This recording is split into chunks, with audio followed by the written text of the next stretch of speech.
14ই August আরজিকরে দুষ্কৃতী তাণ্ডবের প্রতিবাদে আজ অর্থাৎ শুক্রবার 12 ঘন্টা বাংলা বন্ধের ডাক দিয়েছে এসইউসিআই।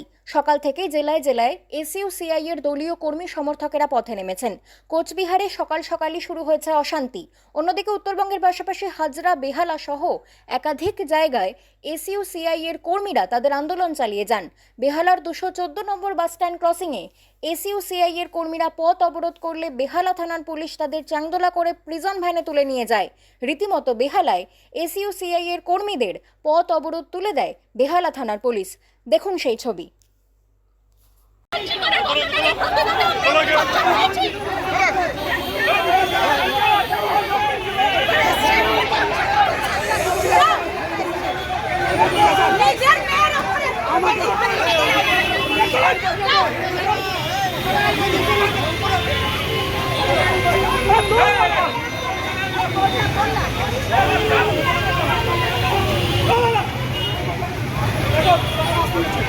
জিন্দাবাদ